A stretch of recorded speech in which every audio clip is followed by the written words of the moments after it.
17h l'actu sur Radio Chablais. Et je vous le disais à l'instant, le rendez-vous économique de la foire aura lieu demain sur le thème de l'eau. C'est le thème de la foire cette année. On va en parler immédiatement avec vous, Vincent Cléva. Bonsoir.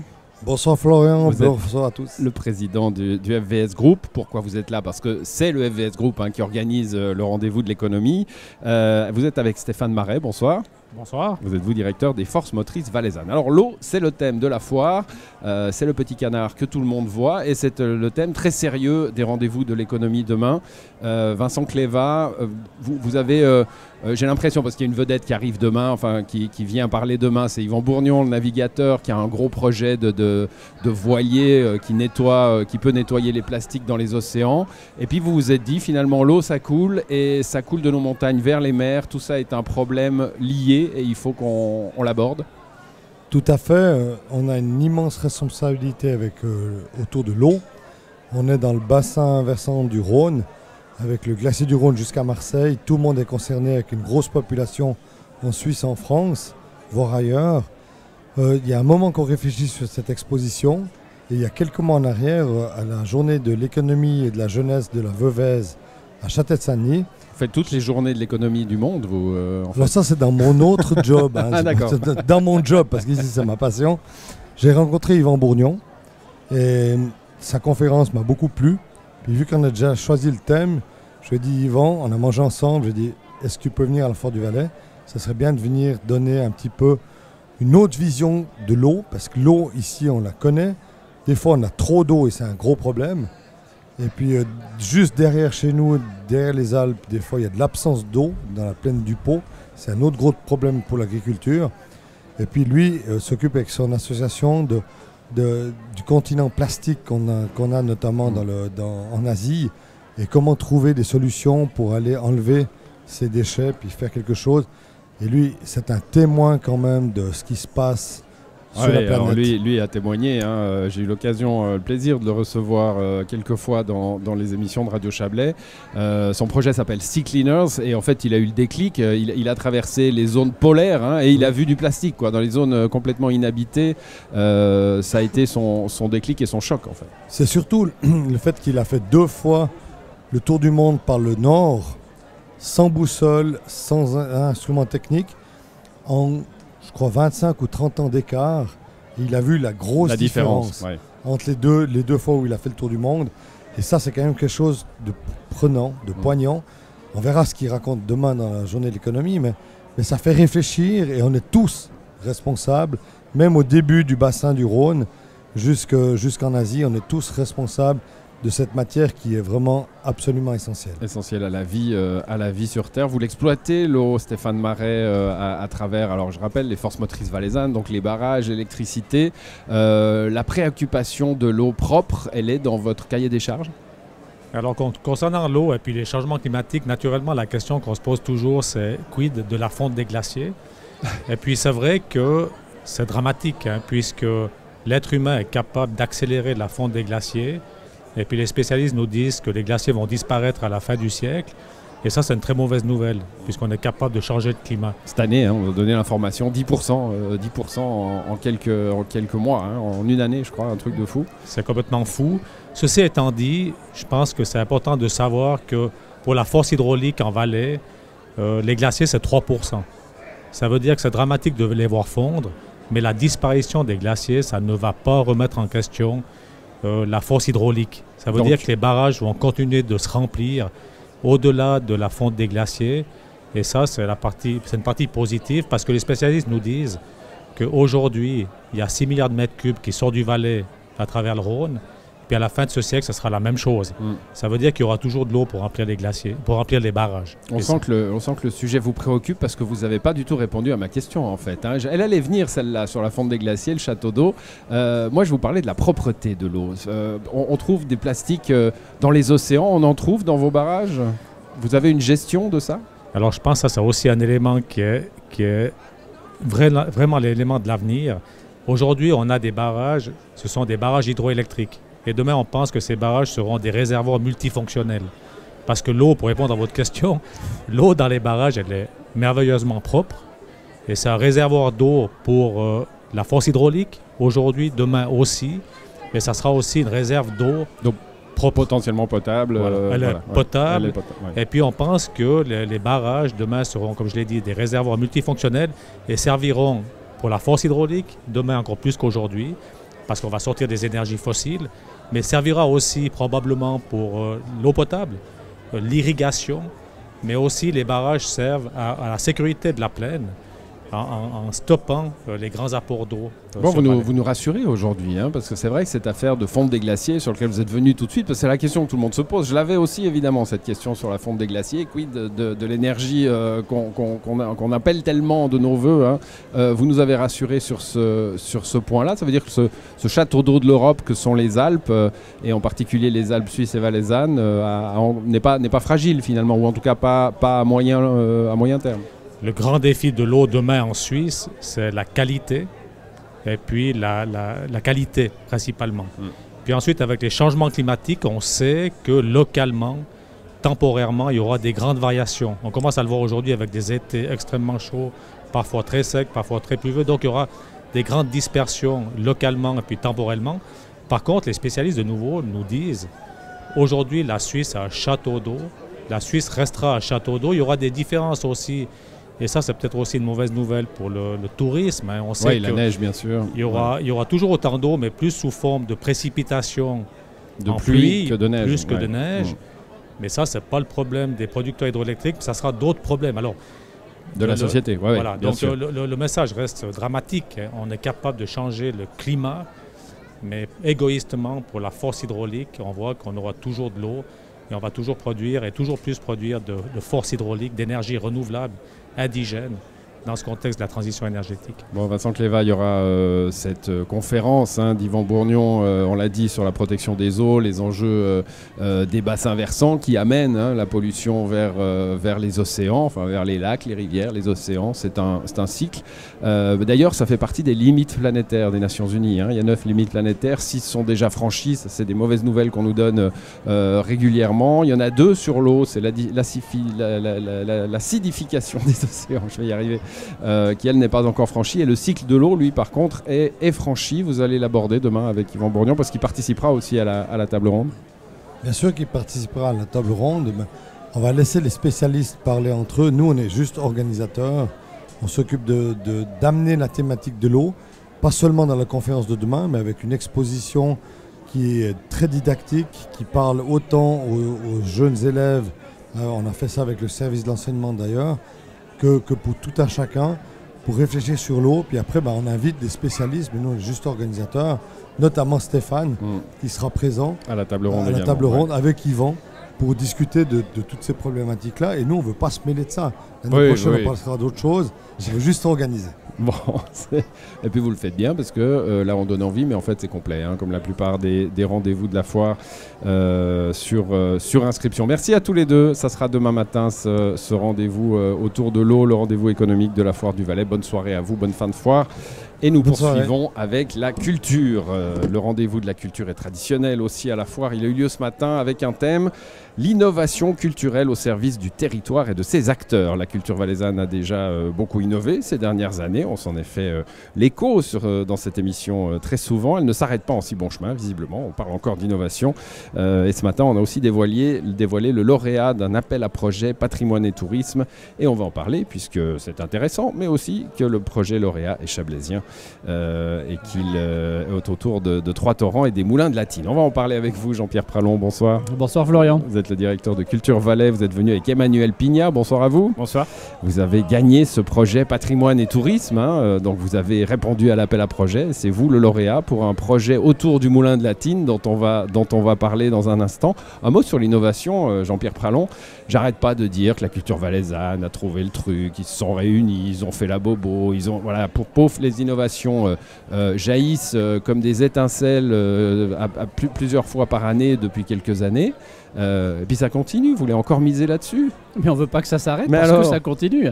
Non, ce matin, on a notamment présenté la première édition de la Biennale Son en Valais. C'est une première. Avec des performances assez spectaculaires, notamment dans une ancienne usine hydroélectrique, pour faire le lien avec ce qui est dit avant, qui a été repris par des artistes, transformé. On a parlé aussi de projets qui ont été menés sur des autoroutes dans le Haut-Valais où on présente des projets culturels, ce qui fait qu'on a enfin compris à quoi sert l'autoroute dans le Haut-Valais. Oui. C'est pour la culture aussi, moi je suis très heureux. Ce qui est bien, c'est que sur l'autoroute dans le Haut-Valais, on peut aller lentement puisqu'il n'y en a pas et on peut voir les objets culturels. Oui, on peut en profiter, en bénéficier. Ça fait 1 milliard pour la culture si on compte bien, donc c'est une bonne chose. Bon, l'innovation, vers quoi on va? Parce que là, vous avez abordé en effet cette biennale que vous venez d'évoquer, un projet parisien aussi. C'est plus de l'exemple que de la révélation de nouveaux projets. Ce qu'on veut dans le rendez-vous de la culture, c'est inspirer les gens qui viennent, qui repartent avec quelques idées fortes. On a fait venir un intervenant remarquable du 104 à Paris. J'ai été visiter ce lieu ce printemps. C'est un lieu où vous rentrez, c'est les anciennes pompes funèbres de Paris. Et vous pouvez y pratiquer tout type d'activités culturelles en libre. Et peut-être que vous en sortez. On en sort parce qu'on peut traverser le 18e ou le 19e arrondissement de Paris, donc c'est un quartier relativement difficile. Et ce qui m'a frappé dans ce lieu, c'est qu'on peut pratiquer la culture comme on le souhaite. Lire, danser, chanter, etc. Et quand vous êtes dans ce lieu, il y a une ambiance assez extraordinaire. Et on a plein de projets en Valais qui sont ce qu'on appelle des tiers-lieux. C'est-à-dire des lieux, à part le travail et puis la maison, qui ont envie justement de proposer des ambiances alternatives où on peut y travailler et avoir un temps de repos, rencontrer des gens. Et donc, cette personne qui est venue du 104 à Paris va pouvoir, je pense, inspirer un certain nombre de lieux. C'est aussi des projets qui sont issus du Covid, ces fameux projets de transformation qui ont permis d'essayer de passer le pas du Covid. Et donc, on a une émulation assez forte et c'est ça qu'on voulait montrer. Paris n'est pas le Valais, mais le Valais n'est pas Paris non plus. Il n'y a pas une course un peu vers l'innovation si on vient vous voir à Culture Valais en disant moi j'aimerais monter Hamlet, oui mais avec des écrans, non. Hamlet, oui mais alors au XXIe siècle, non. Hamlet, en costume, vous allez dire oh non, ça ne nous intéresse pas, c'est de la vieille culture ça. Non, parce que je crois que ce qui est intéressant, c'est que dans la culture, c'est la créativité. Il y en a tout le temps, il y en a partout. On veut reprendre des choses anciennes et les revisiter, on veut les rejouer comme à l'époque. Et on est tous les jours dans cette idée d'amener du neuf, d'amener de la curiosité sur le patrimoine aussi. Et c'est ce qu'on a essayé de faire avec un appel à projet qui a très bien fonctionné. Et ça montre qu'il y a un dynamisme des acteurs culturels, des acteurs qui travaillent dans la technologie, des acteurs touristiques. Et nous, on essaye de faire le liant avec tous ces acteurs-là. Et c'est vrai que c'est passionnant. Il est pro, Jean-Pierre Pralon, il m'amène le patrimoine. Hop, pour qu'on passe à ce projet au mystère des moulins de la Tine. C'est votre projet, Emmanuel Pignat. Un mot sur l'appel à projet. Il y a autour du tourisme, Jean-Pierre Pralon, toute une effervescence avec l'agriculture, avec les produits du terroir, avec une nouvelle image du Valais, etc. Et avec la culture qui a sa carte à jouer là-dedans. Et c'était bien ça, le sens de cet appel à projet, c'est de dire faites-nous des trucs qui vont faire vivre le patrimoine. Oui, on voulait faire sortir des idées, on voulait en faire créer de nouvelles, et puis on voulait aussi que des acteurs du patrimoine qui savent peut-être pas très bien comment le valoriser rencontrent des acteurs du tourisme ou de la technologie, et peut-être l'inverse aussi, des gens qui ont la technologie mais qui aimeraient valoriser le patrimoine. Et on a eu 44 projets qui ont été déposés, le jury s'est prononcé, on en a choisi 7, et au final il y a eu un coup de cœur. Et puis le projet d'Emmanuel Pignat qui concerne les moulins de la Tine qui a remporté le premier prix. Et on a aussi vu des réinterprétations de jeunes artistes ou de jeunes créateurs sur le patrimoine d'aujourd'hui vu comme il sera peut-être dans un siècle ou demain.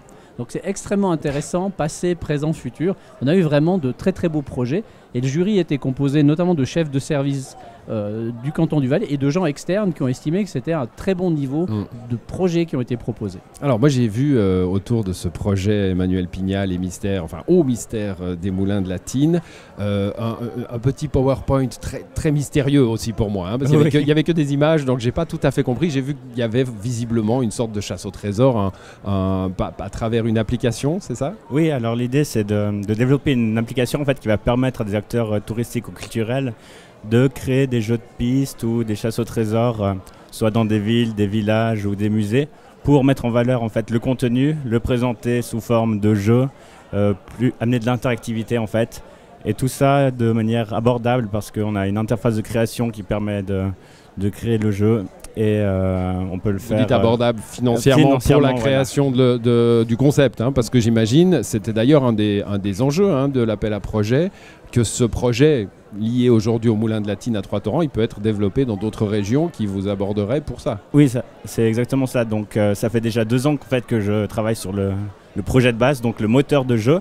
Et ce projet au Moulin de la Tine, c'est vraiment un premier déploiement, un premier test grandeur nature du jeu. Mais après, le but, c'est d'en faire beaucoup dans d'autres lieux du même type. Donc pour ça, on a vraiment une application de jeu pour les joueurs et une application pour créer des jeux pour les créateurs. Voilà. Bon, il faut dans les lieux qu'on visite, qu'on soit de la région ou pas d'ailleurs, hein, qu'on soit touriste, Jean-Pierre Pralon, avoir, on en voit beaucoup, on voit des escape games à l'échelle d'une commune, parfois on voit toutes sortes de choses qui incitent à la promenade avec plus que la promenade, quoi.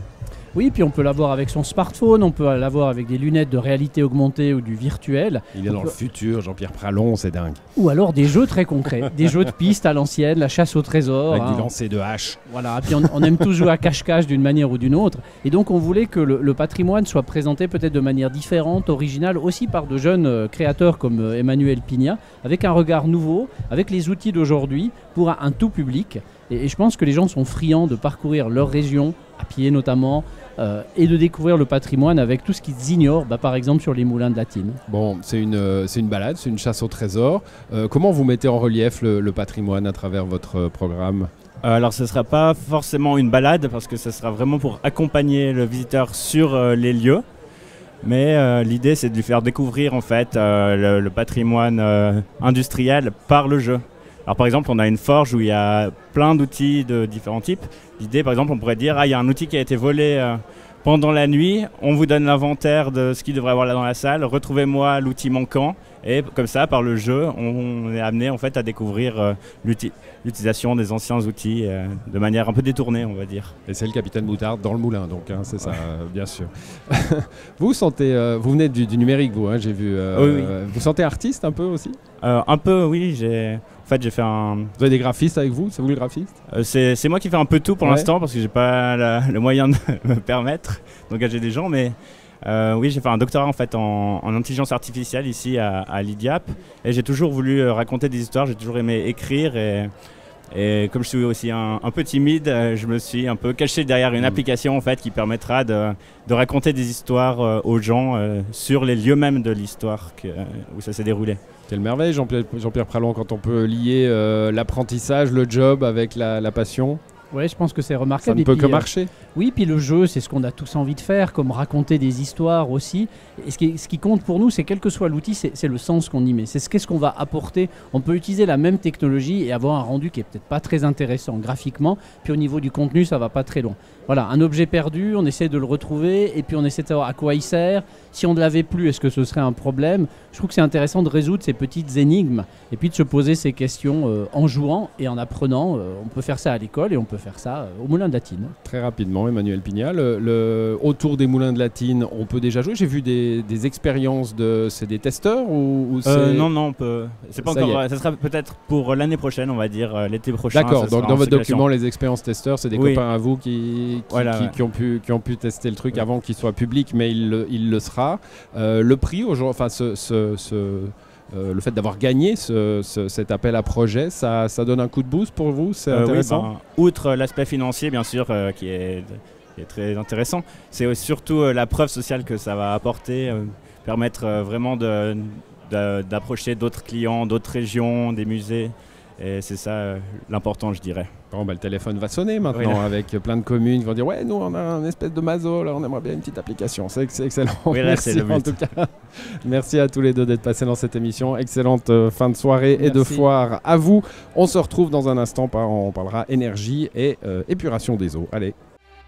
17h L'actu en podcast sur radiochablais.ch. Voilà l'émission qui se poursuit en direct de la foire du Valais. Nous allons parler du rendez-vous de l'énergie qui a eu lieu ce matin à la foire. Le thème choisi revient sur l'expérience d'un passé récent pour mieux anticiper ce qui pourrait être un futur proche. Ce thème, le voici, c'est un peu mystérieux ce que je dis. Crise énergétique, retour d'expérience, enjeux et perspectives. On va en parler avec vous, Gaëtan Chérix. Bonsoir.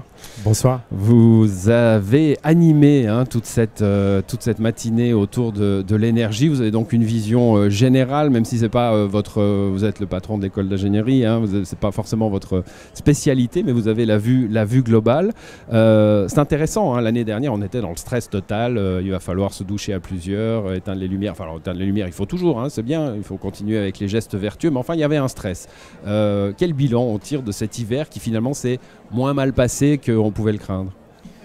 Oh mon Dieu, le bilan il est relativement difficile à tirer dans le sens où finalement tout s'est bien passé, mais il faut voir aussi que la Confédération et la branche a consacré pas mal de centaines de millions pour pouvoir s'équiper d'une forme d'assurance. Ça veut dire comment est-ce qu'on fait pour investir dans des capacités de production à partir de gaz, de mazout, etc. pour s'assurer qu'on n'aura pas de panne.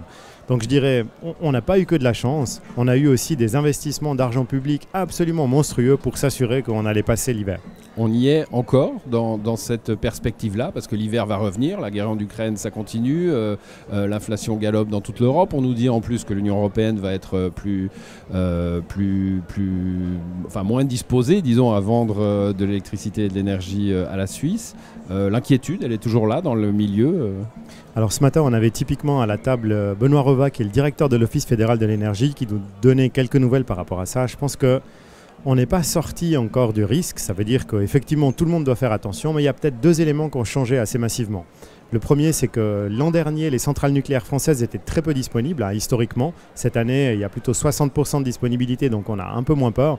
Et d'autre part, de manière aussi assez éblouissante, en fait, l'Europe a investi dans des nouvelles capacités d'import de gaz naturel liquéfié, ce qui fait qu'on a des réserves de gaz qui sont un petit peu meilleures. On a pu switcher une partie de notre approvisionnement au gaz. Donc je dirais, attention, on n'est pas sorti des problèmes. Le risque n'est pas de zéro, mais il est un peu moins grand que l'an dernier. Il faut toujours faire attention à ce qu'on fait. De toute façon, c'est pour toujours maintenant, éteindre les lumières quand on sort d'une pièce, faire attention quoi. Alors je crois que ce qu'on voit, c'est que la planète se réchauffe, que finalement si on continue à consommer autant d'énergie qui est carbonée, tout le monde va avoir de gigantesques problèmes. Et oui, ça veut dire qu'on doit faire attention à ce qu'on consomme, faire de l'efficacité énergétique, de la sobriété et produire plus d'énergie renouvelable. Tout à fait, mais ça c'est pour les millénaires qui viennent. Oui, tout à fait. Bon, vous l'avez dit, le patron de l'Office fédéral de l'énergie, Benoît Reva, était là pour faire le point aussi sur la stratégie 2050. Elle est en 3 gros chapitres, on va dire. Si je les résume, c'est la sortie du nucléaire, c'est favoriser le renouvelable par tous ces aspects, et puis miser et agir sur l'efficacité énergétique. Le nucléaire, qu'est-ce qu'on en entend parler dans cette campagne électorale, il revient en force.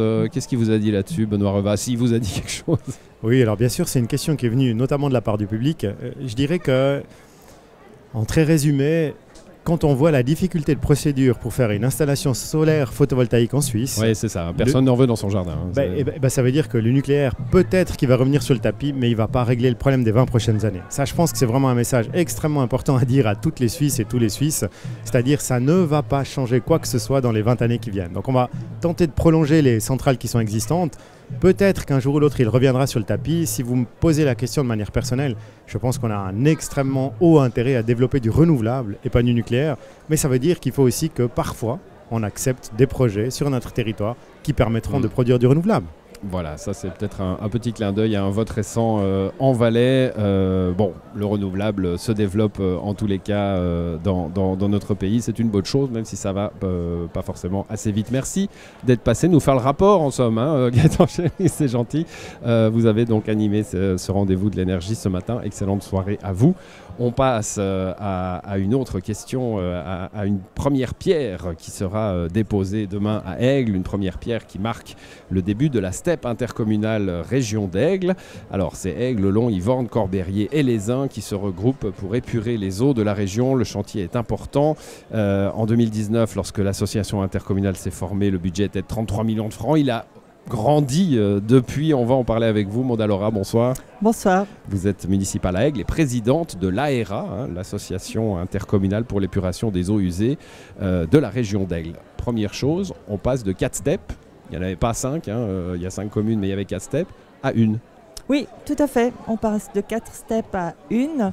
Alors les anciennes steps, donc de celles de Olon, Les Uns et Yvorne, vont être désaffectées, modifiées avec toujours des pré-traitements. Et puis le gros chantier, c'est quand même de tirer les conduites pour amener toutes ces eaux jusqu'à Aigle sur le site de la STEP actuelle qui a été choisie pour la future STEP de l'AERA. Alors il faudra amener les eaux à Aigle, mais la STEP elle-même va aussi s'agrandir, j'imagine.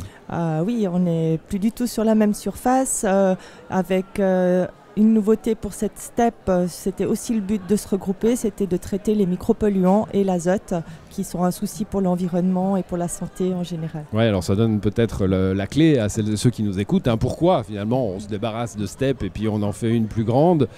C'est parce que toutes ces STEP, et c'est pas seulement le cas dans la région d'Aigle, c'est partout, il faut les faire évoluer vers les micropolluants. Et finalement la solution raisonnable, c'était que plutôt que d'en adapter 4, d'en faire une grande, quoi. Oui, déjà d'en adapter 4 aurait eu des coûts supplémentaires importants. Et puis ce qu'il faut dire, c'est qu'une STEP a quand même une durée de vie. Et puis nos STEP actuelles sont en bout de course, quoi, en bout de vie, clairement, quoi. Alors, je le disais, en 2019, lorsque l'association s'est créée, c'était 33 millions. On est à plus de 60 maintenant, c'est ça? On a un plafond d'endettement à 60 millions qu'on va frôler. Répartis entre les 5 communes, hein, bien sûr. Enfin, c'est l'association qui fait les emprunts et les communes qui cautionnent, exactement. Oui, on est à 60 millions pour un projet de la STEP elle-même, c'est 50 millions. Puis après, il y a les projets annexes qui sont justement les conduites de transport, un turbinage des eaux de l'Aisin aussi, parce que voilà, on veut aussi produire de l'électricité sur notre STEP et puis être exemplaire au niveau écologique et effectivement. Alors, on disait aussi en 2019, ça sera en place en 2023. Alors, je sais qu'il y a eu le Covid, Maud Allora, mais en gros, on commence le chantier aujourd'hui. Oui, alors là, on commence le chantier et puis la mise en service pour toutes les communes, ce sera 2027. 2027, si tout va bien. Gros chantier pour la région. Tout va bien, parce qu'on est toujours sous les autorisations, les demandes de permis de construire, etc., ce qui est des fois parfois compliqué. Alors, j'ai fait quand on fait un truc comme ça, c'est comme quand on fait une école finalement, on anticipe combien d'élèves il pourrait y avoir dans 10-15 ans pour pas faire l'école trop petite, pour avoir assez de place pour le futur. C'est aussi le cas avec une STEP.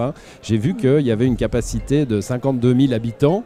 52 000 habitants. On a fait le calcul rapidement avec Cyril là, qui m'a aidé vraiment à la louche. On est autour de 30 000 maintenant sur les 5 communes. Oui, mais 52 000 équivalents habitants. Ce qui veut dire en fait que les entreprises, les industries comptent aussi pour des équivalents habitants. Ah, donc on n'est pas à la moitié de la future capacité, mais tout de même on a pris un peu de marge pour pas avoir à remettre le chantier en place dans 10 ans. De toute façon, une STEP, on l'a construit pour au moins les 50 prochaines années. Au moins les 50 prochaines années. Bon, la première pierre, c'est demain. Il y aura le conseiller d'État Venizelos qui sera là avec vous pour manier la truelle et le ciment. Merci d'être revenu à Martigny, Maud Allora, pour nous en parler et terminer cette émission avec moi. L'émission 17h L'Actu qui revient demain, bien sûr, à la Foire du Valais. Excellente soirée à vous.